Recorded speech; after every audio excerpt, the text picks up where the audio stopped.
pessoal. Na aula de hoje a gente vai falar de aplicação de ciência de dados em cenários de pandemia.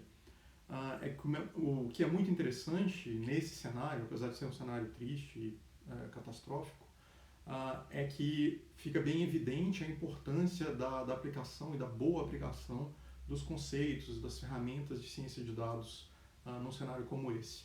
Então, é nesse tipo de cenário que fica bem óbvio a importância da interdisciplinaridade, a importância dos diversos métodos que a gente usa em ciência de dados, a importância de tomar muito cuidado com as interpretações dos modelos que a gente faz, de como que a gente analisa os dados. Então, tudo isso se torna muito crítico. E aí isso torna esse cenário um exemplo bem relevante para a aplicação das coisas que a gente vai aprender na disciplina. Então, voltando lá na aula de apresentação, de introdução à ciência de dados, eu destaquei alguns conceitos importantes que aparecem com frequência nas definições, né? O conceito de interdisciplinaridade, né? Pessoas de áreas diferentes, disciplinas diferentes, precisando interagir para resolver os problemas que são muito complexos, dados em diferentes formatos, né? Vindo de diferentes lugares e com diferentes necessidades de tratamento, diferentes níveis de qualidade, e também métodos relacionados, né? Coisas de estatística, machine learning, redes complexas, todas essas coisas precisam ser empregadas frequentemente num problema, numa tarefa de ciência de dados, e sobretudo num contexto complexo como cenário de pandemia. E aí é exatamente isso que eu quero destacar aqui nessa aula, que o que a gente destaca como coisas ou características importantes em ciência de dados são características super importantes nesse cenário que a gente está passando. Aí dando exemplo só de um dos grupos que eu participo, o Observatório Covid, a questão de interdisciplinaridade fica muito óbvia. Nesse grupo temos biólogos, epidemiologistas, matemáticos, físicos, cientistas da computação, cientistas sociais, jornalistas, economistas, então pessoas das mais diversas áreas que precisam interagir, conversar entre si, um ajudando o outro a entender coisas que de repente não faz parte do dia a dia. Então é um ambiente muito interessante. Em termos de diversidade de fontes de dados, dando exemplo também só de coisas que eu tive que interagir nos últimos meses, né? Por exemplo, a gente tem dados do SUS, né? Então ambientes que reportam casos de gripe, né? O CIVEP gripe, o SUS, que são casos leves de doenças respiratórias, o sistema de reportagem de mortes também do SUS. A gente tem dados socioeconômicos, dados que vêm do IBGE, World Bank, para dados dos países, dados geográficos, para a gente entender o que está acontecendo nos municípios, por exemplo, dados econômicos, para ver o que está acontecendo com a economia, dados de exames médicos, né, para saber quais sintomas as pessoas têm quando são diagnosticadas, ou qual a taxa de positividade no país ou num determinado lugar. Dados de satélite, poluição, tem gente, né, eu também usei dados de poluição, e tem gente usando os dados de satélite para medir a aderência à quarentena, né? Então, por exemplo, se tem muitos carros parados nos estacionamentos do shopping, significa que a cidade não está aderindo muito à quarentena. Dados climáticos também são usados para analisar fatores de contágio, se intensifica ou não, dependendo de fatores climáticos. Dados de transporte, para entender como que a influência de pegar transportes públicos, né, sobretudo transportes que eventualmente podem estar com muita aglomeração de pessoas, né, como isso pode influenciar na epidemia. Então, toda essa diversidade de dados é usada corriqueiramente para entender o que está acontecendo ao nosso redor. Isso são só alguns exemplos, existe uma diversidade de dados ainda maior que é usada no dia a dia. Dando um exemplo de um trabalho que eu fiz com os alunos para tentar entender as influências entre a pandemia e o tráfego aéreo, né? Então, quanto que o tráfego aéreo influencia a pandemia e o tanto que a pandemia influencia o tráfego aéreo, a queda na demanda por voos. Então, para fazer uma análise como essa, a gente precisou usar dados diferentes e, sobretudo, modelos diferentes, né? A questão que a gente conversa de ter métodos relacionados que a gente está usando para tratar o mesmo problema.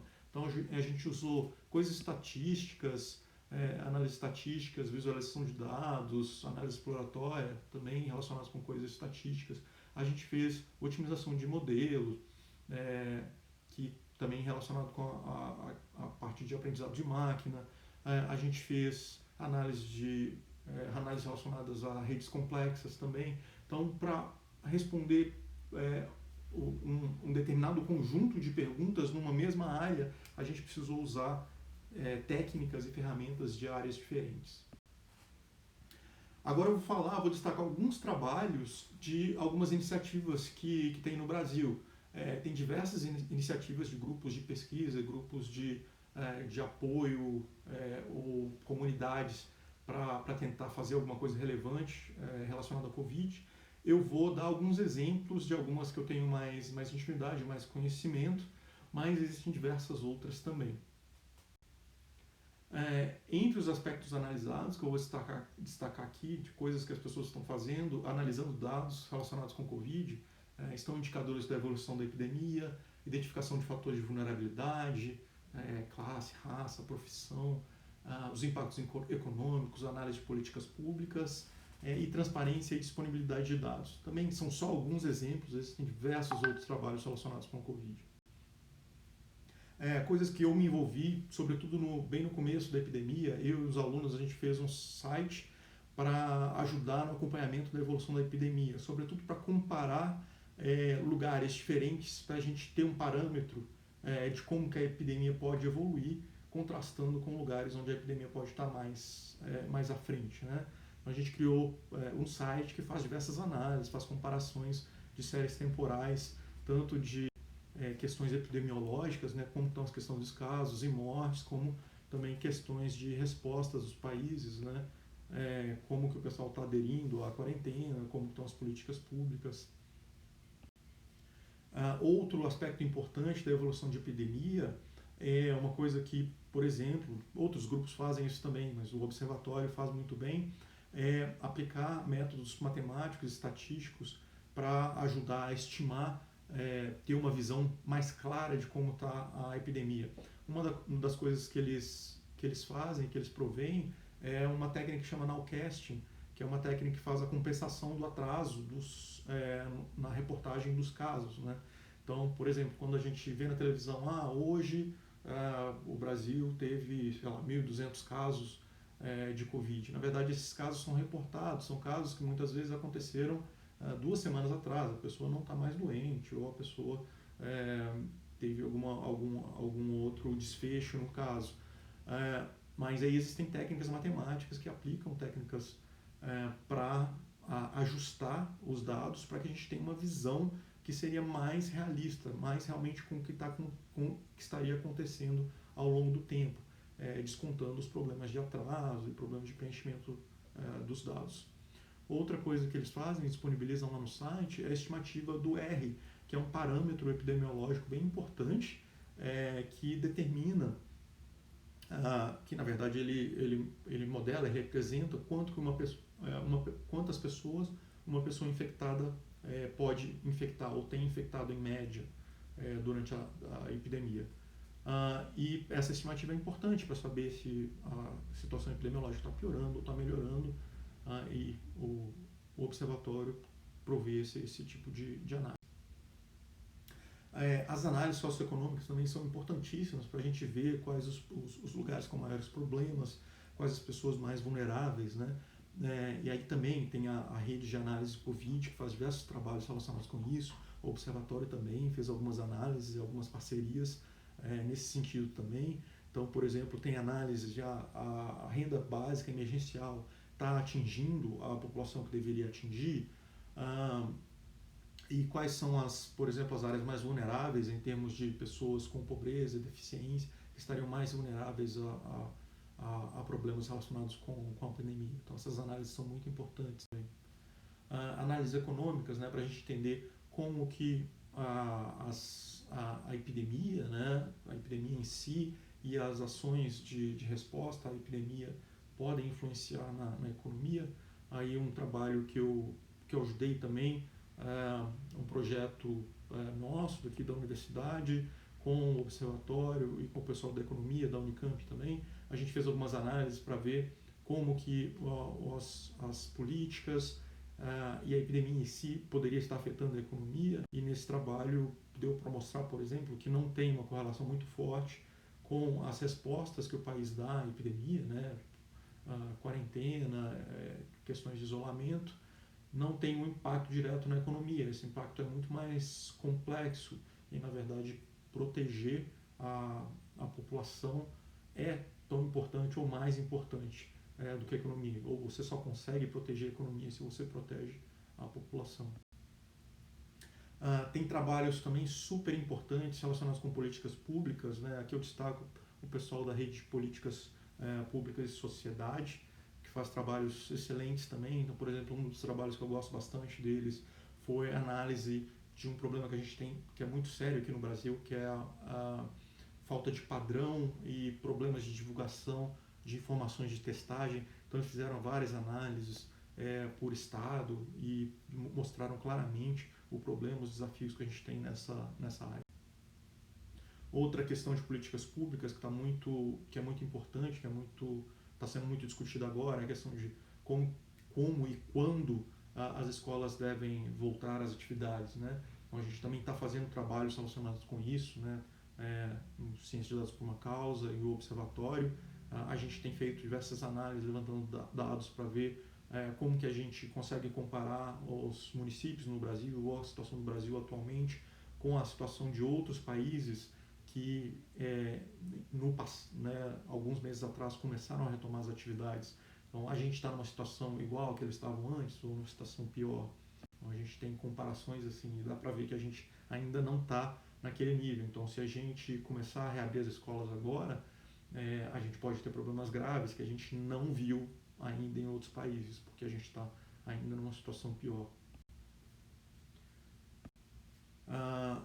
Outra coisa relacionada também à volta às escolas, né? Como que a gente entende quais são os municípios que têm mais problemas relacionados a essa volta às aulas, por exemplo, municípios que têm muito alunos por sala, professores sobrecarregados que precisam ensinar em escolas diferentes, em salas diferentes, ou muitos professores com idade avançada. Então, quais são os municípios mais vulneráveis a uma volta prematura das aulas?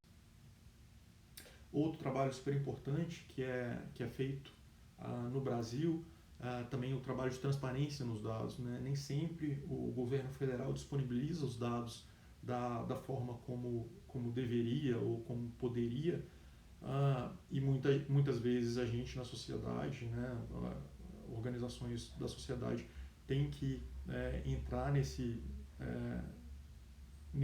problema e oferecer alternativas.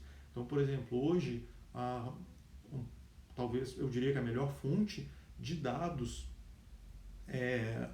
integrados de questões epidemiológicas é o projeto do Brasil I.O., que é o projeto do Álvaro, que já fazem um trabalho excepcional de transparência de dados já há muitos anos, e agora no Covid eles estão fazendo um trabalho que é importante, que é usado por diversos outros grupos, usam os dados dele.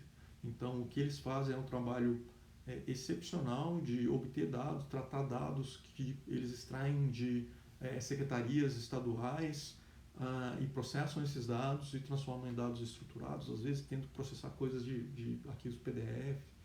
Então, um trabalho fantástico e muito importante nesse momento.